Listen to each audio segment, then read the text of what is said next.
Una vegada més, reitero el compromís del Govern de Catalunya a col·laborar en el procés de modernització i adaptació que requereix la justícia. Aquesta renovació passa també per l'adaptació a la realitat avui irreversible, tal com ens deia el nostre conferenciant, de l'estat de les autonomies i la territorialització de l'organització judicial. Una administració de justícia inspirada no en la vella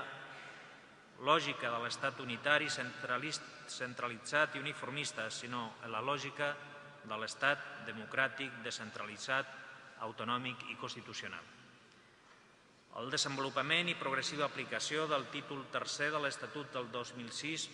van precisament en aquesta direcció.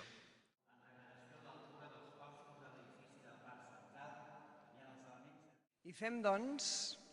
un regal en un palau que compleix 100 anys, el millor regal que li podíem fer,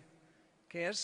rehabilitar-lo, retornar-li l'esplendor, desitjar-li molts anys de vida en llibertat i en democràcia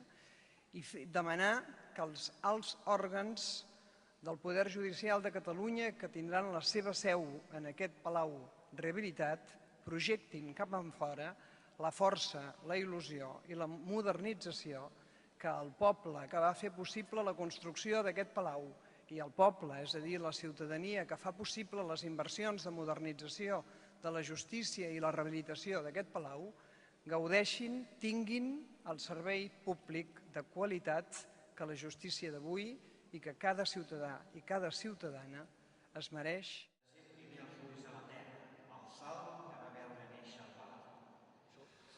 Al entrar en un edificio como este, para generaciones de personas es algo íntimo, es un poco como volver a casa o volver a sus raíces juveniles. Es por ello una buena idea, a mi juicio, conmemorar efemérides como las de hoy, porque no celebramos con ellas la frialdad de las piedras, sino el calor de las personas, el calor de nuestras vidas, la de nuestros padres, las de nuestros abuelos. Podemos sentir el latido de los edificios porque como un eco nos devuelven el de cuanto hemos sido sus moradores.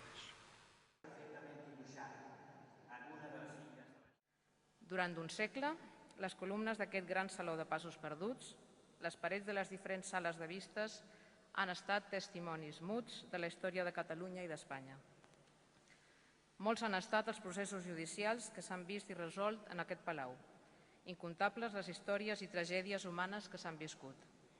en un espai considerat sempre com la referència de la justícia a Catalunya. Els seus espectaculars elements arquitectònics, des de l'entrada a l'escala principal i aquest saló de passos perduts, on ens trobem, van simbolitzar i simbolitzen la grandesa i dignitat amb la qual s'ha d'impartir justícia.